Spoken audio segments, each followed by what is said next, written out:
Hi, I'm back. Sorry about that technical difficulty. So I'm going to continue where I left off. Right, this is the definition of the mathematical expectation of the random variable g of x. Right, if x is discrete, it's this. If x is continuous, it's that. Series convergence absolutely means that the sum of the absolute values is finite, and the integral is defined. Right, if x is continuous, that's how it's. Right, if x is continuous, you can say the expected value is this if this integral is defined, meaning it's a finite number. Okay, so let's keep going. The next thing to do is an example illustrating this.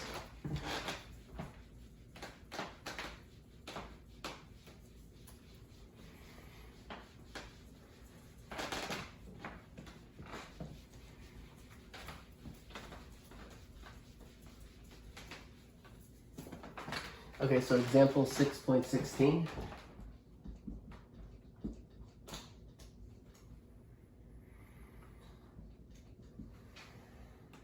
Let g of x be the random variable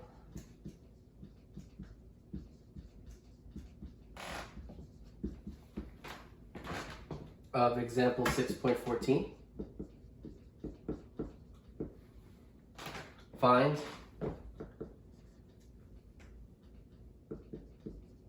the expected value of g of x.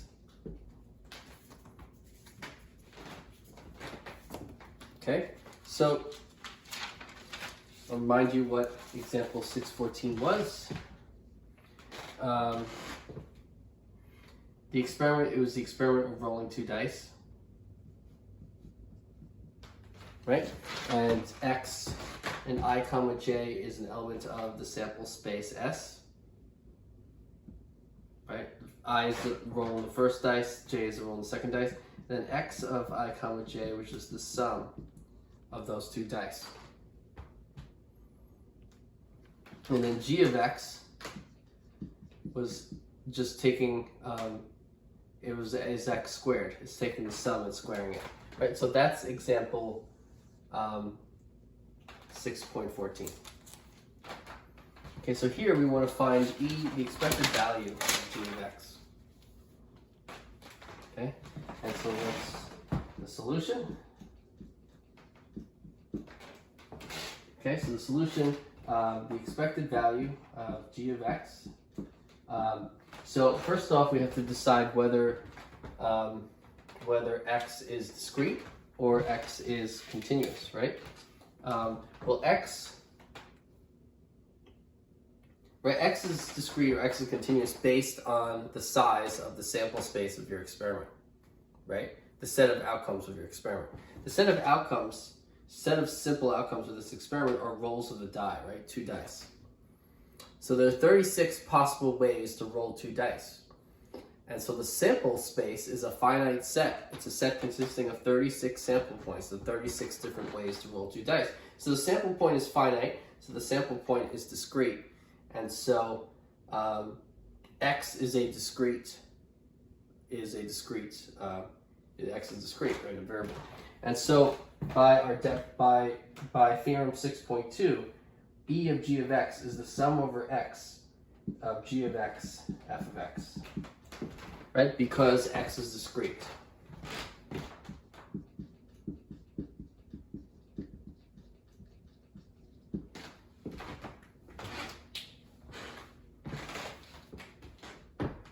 Okay, so the expected value of g of x is that sum. So so the sum over all possible values of x of g of x times f of x. X, remember, is the sum. X is the sum. And so if you're adding two dice, what are the possible values of the sum? The smallest value is 1 plus 1, which is 2. Then 3, 4, 5, 6, 7, 8, 9, 10, 11, 12. Right? The largest value on each dice is 6, and so the largest sum is 12. So the sums range from 2 to 12. And so we're going to sum over all those possible values of x, g of x times f of x. So that means it's g of 2 times f of 2 plus g of 3 times f of 3 plus g of 4 times f of 4 plus g of 5 times f of 5 plus g of 6 times f of 6 plus g of 7 times f of 7 plus g of 8 times f of 8 plus g of 9 times f of 9 plus g of 10 times f of 10 plus g of 11 times f of 11 plus g of 12 times f of 12.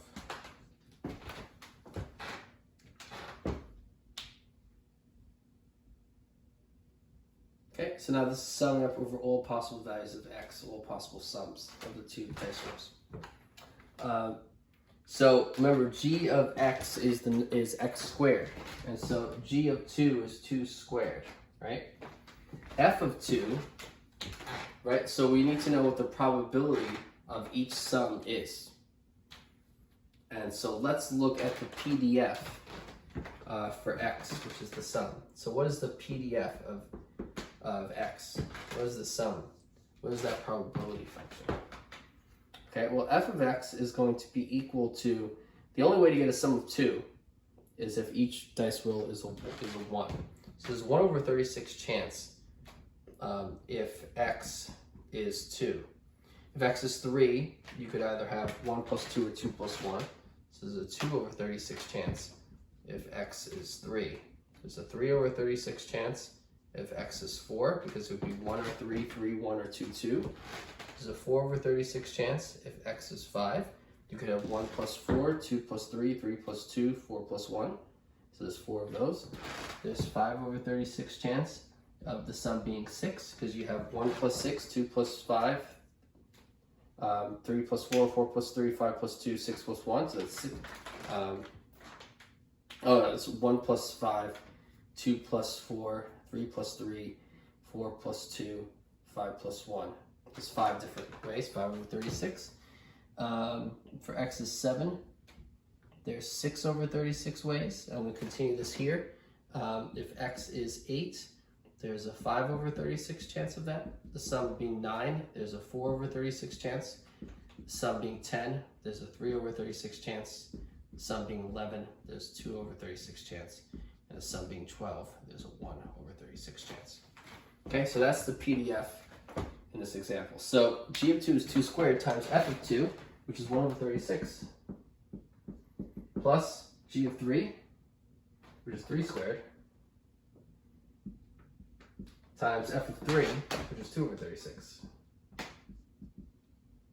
plus 4 squared times 3 over 36, plus 5 squared, which is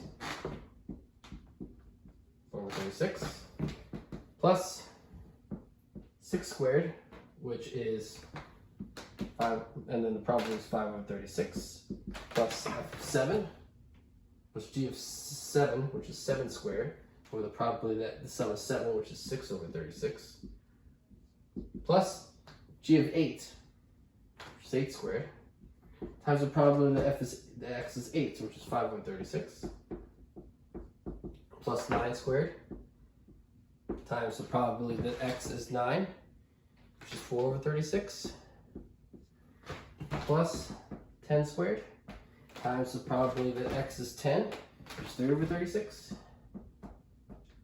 plus 11 squared, times the probability x is 11, which is 2 over 36, plus 12 squared, times the probability x is 12, which is 1 over 36.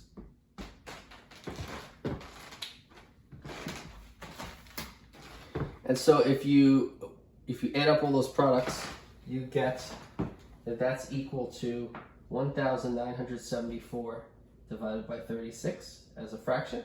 As a decimal, it's 54.83, rounded to the nearest hundredth. So 54.83.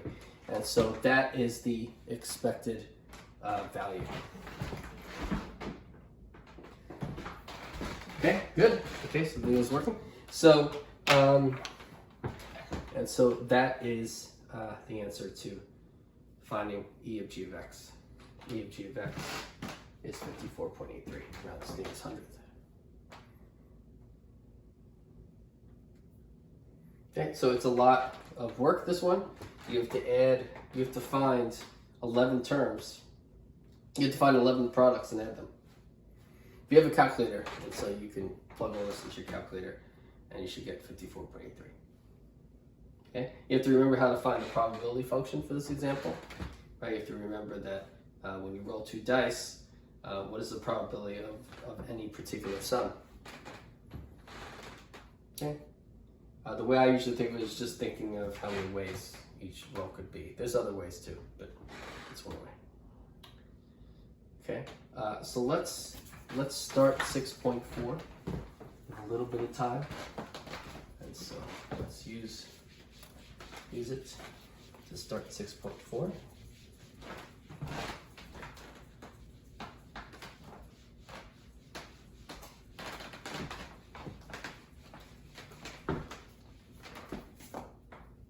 Okay, so 6.4. 6.4 is theorems on mathematical expectation.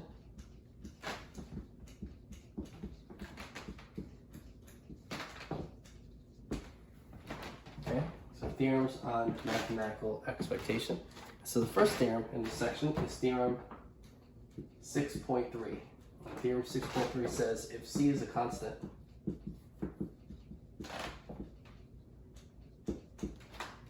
then the expected value of that constant is that same constant. Okay, and so the proof of that is that the expected value of the function whose value is always C, of the range variable whose value is always C, is C times the probability that X is equal to C. Right? Well, X is constantly C. X is always C. So the probability that X is C is 1. So C times 1, which is C. And so the expected value of C is C. And so that's proved. Okay. Theorem 6.4. Let A0, A1 to AN be constants. If E of X squared, dot, dot, dot,